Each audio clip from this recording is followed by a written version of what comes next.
Working with Congress because, they're very involved, and I wanted to keep them involved, much as I did with Justice Kavanaugh. I wanted to keep them involved. I think it's important. Mr. President, do you have any sense of where the body is? No, we don't. Nobody seems to know.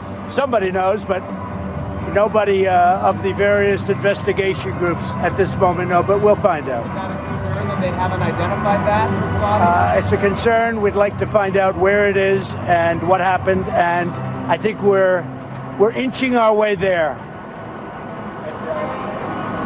Has anyone in the U.S. government heard audio or seen video from the conference? No, we haven't. Mike Pompeo has not, Secretary of State. Somebody came out with a false report. I think it was ABC. It was totally false. He has not seen that, has not heard that, and I would tell you if he had. So far, we've heard about it, but nobody's seen it. Not even the CIA or NSA? Not that we know of.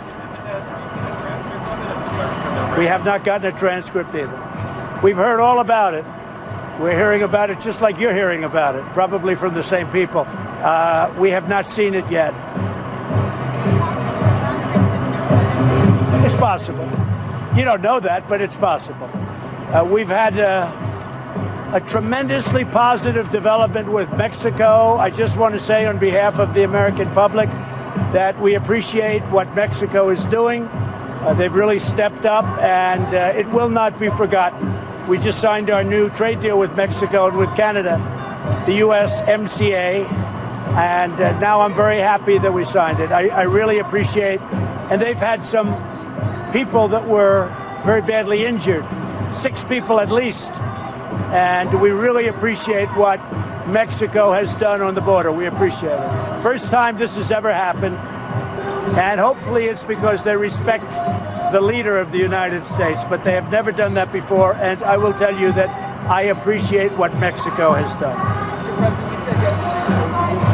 you said yesterday it said, are you satisfied that some of them have been fired? No, I'm not satisfied until we find the answer, but it was a big first step. It was a good first step, but I want to get to the answer. With all of that being said, though, we have $450 billion, $110 billion of which is a military order. But this is equipment and various things ordered from Saudi Arabia. $450 billion. I think it's over 1 million jobs. That's not helpful for us to cancel an order like that. That hurts us far more than it hurts them. For the military equipment, they go to China, they go to Russia, and they don't have great equipment like we do. Nobody does. But they can buy their equipment from other people. So that would hurt us far more than it would hurt them. But there are other things that can be done, including sanctions.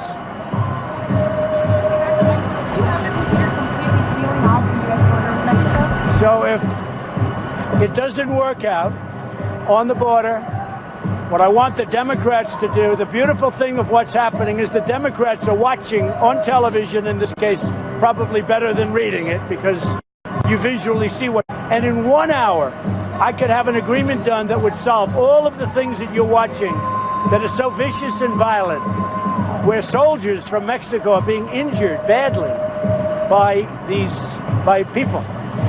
And I could solve this in 1 hour with Nancy Pelosi and Chuck Schumer. But they don't want to, but I think now they do, because I think it's a terrible political point for Democrats. I would call in the military and I would seal off the border. I would close up the border. If that happens, and if that continues to move forward, the caravan we're talking about, which is, I think, a man-made caravan, if you want to know the truth. I think some bad people started that caravan. More importantly, or maybe almost as importantly, you have some very, very bad people in the caravan. You have some very tough criminal elements within the caravan. But I will seal off the border before they come into this country. And I'll bring out our military, not our reserves. I'll bring out our military. Mr. President, any response to former Vice President Biden apparently mentioning him on stage? You watched his rally. He had some harsh words for you earlier today. Now, look, Biden is a man that number one, he can't draw a crowd. He had almost nobody. You see what we have.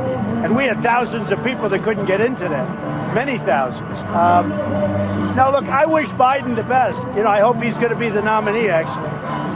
You mean 1% Joe. I just hope they pick somebody good, somebody that's going to represent their interests. If it's Biden or Elizabeth Warren, I think she's been very badly damaged by what happened over the last couple of days. Or a man that ran Newark, New Jersey into the ground. There are a lot of people, but I don't see it yet. But we'll see what happens. We'll see what happens. Anything else? Ambassador Bolton? I don't hear you. Got to talk louder. Message to the Russians if you're going to pull out of the arms control treaty? Yeah, Russia has violated the agreement. They've been violating it for many years, and I don't know why President Obama didn't negotiate or pull out. And we're not going to let them violate a nuclear agreement and go out and do weapons, and we're not allowed to. We're the ones that have stayed in the agreement, and we've honored the agreement, but Russia has not, unfortunately, honored the agreement. So we're going to terminate the agreement. We're going to pull out. That's the INF? Yeah, the INF. No, we'll have somebody great.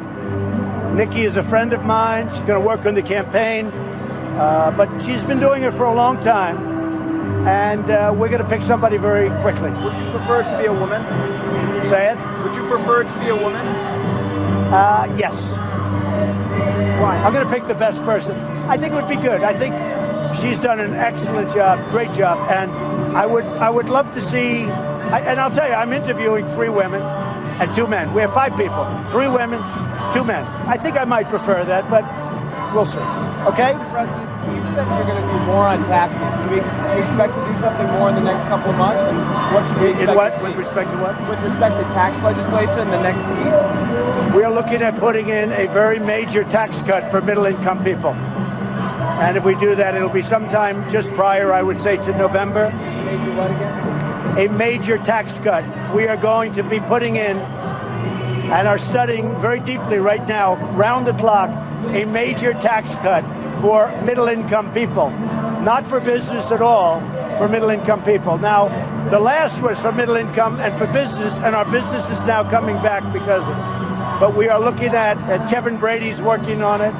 Paul Ryan is working. We're all working on it. And we're looking at a major tax cut for middle-income people who need it. What was your time frame for that? I would say sometime around the 1st of November, maybe a little before that. If I follow up on the INF real quick, you intend to terminate the agreement. Does that mean that you plan on developing those weapons and deploying them once again? We'll have to develop those weapons. Unless Russia comes to us and China comes to us and they all come to us and they say, let's really get smart and let's none of us develop those weapons. But if Russia's doing it and if China's doing it and we're adhering to the agreement, that's unacceptable. So we have a tremendous amount of money to play with on our military, $700 billion plus $716 billion. So Russia has not adhered to the agreement. So we are going to terminate the agreement and we are going to develop the weapons. If they get smart and if others get smart and they say, let's not develop these horrible nuclear weapons, I would be extremely happy with that. But as long as somebody's violating that agreement, then we're not going to be the only one to adhere to it. I think you understand that. Okay? We'll see you on the plane. Thank you. Thank you, everybody. Thank you.